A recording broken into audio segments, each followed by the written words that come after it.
Hi there, this is Jen, and thanks so much for joining me. Today I am creating a card using the Sweet Critters stamp and die of the month for the Not Too Shabby shop.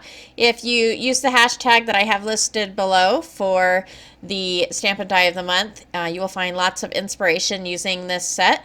This is a stamp set and matching die set. I'm going to do a little bit of partial die cutting. I haven't done it in a while, and so I thought it would be fun to make this little critter a partial die cut in the middle of the circle. So I'm going to start out with a circle die, and I'm going to tape that down. My card size is 4 1/4 by 5 1/2. And then I'm going to move the die over to the edge of the cutting mat. So I'm using the magic mat, but whatever sandwich you have, if I didn't have the magic mat, I would be using a cutting plate. So I have the plate on the bottom, and then I will put the plate on the top, just like if you're die cutting anything else. The only difference is you're going to leave the part you don't want cut to hang off the end of that sandwich there. And this is what I'm going to do with the little critter dies. I'm going to put that right there in that spot that does not cut. I found it easiest to put the sandwich through my die cut machine, going from the portion of the die that you do want cut. If you find that your plates are slipping when you are feeding this through your die cut machine, it's probably because you're feeding it with the portion you don't want cut first. And then once I have my circle die, I'm going to take my craft knife and I'm just going to cut a little bit more of that circle apart so that I just have a little small area to place the critter die. And I'm going to place that right in the middle where it's not touching the cut lines of the circle. So I'm going to place that, and then I'm going to secure that with a piece of tape. And I placed it to make sure that the little critter's legs are outside of that circle, and that is the part that I do not want cut.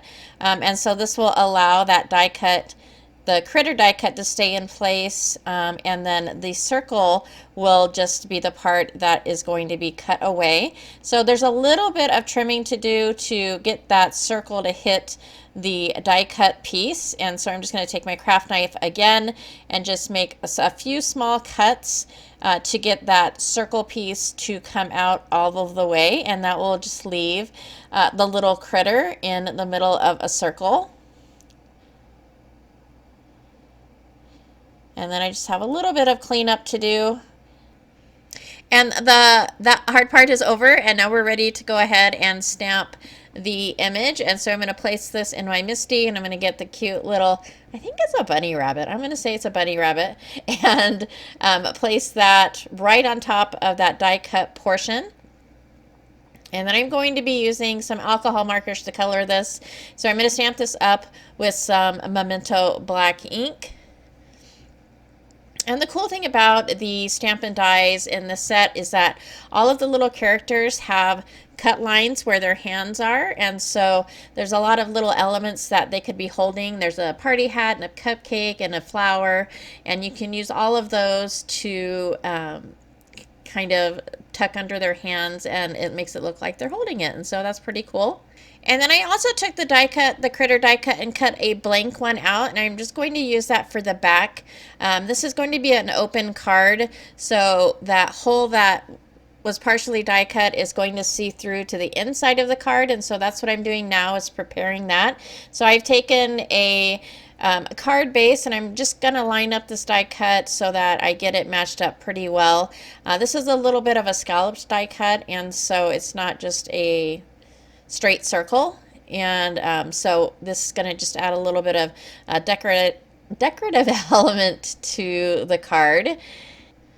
And to get that lined up, I just took that card base that I made, and I took my card panel that's got the circle die cut in it and placed it over, so I made sure to get the correct spot to die cut, use that die cut.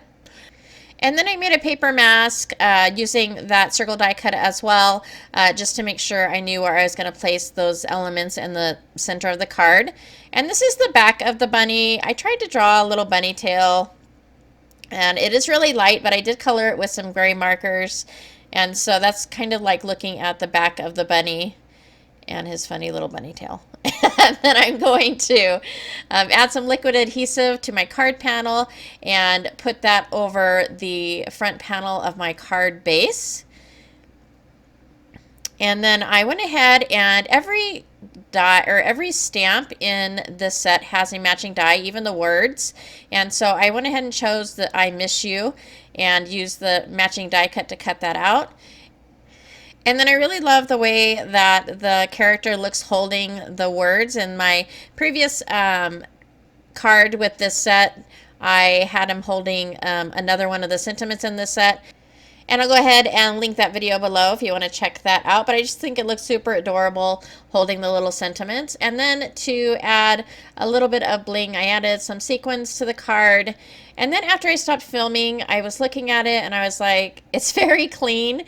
And so I wanted to add something to it. And so I took some gold metallic paint and went ahead and splattered a little bit of that on the card. Hopefully you can see it in the pictures.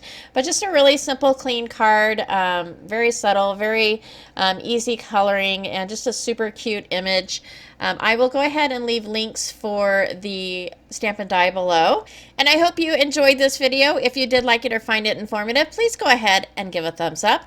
As always, I thank you so much for taking some time out of your day to spend with me, and I hope to see you next time.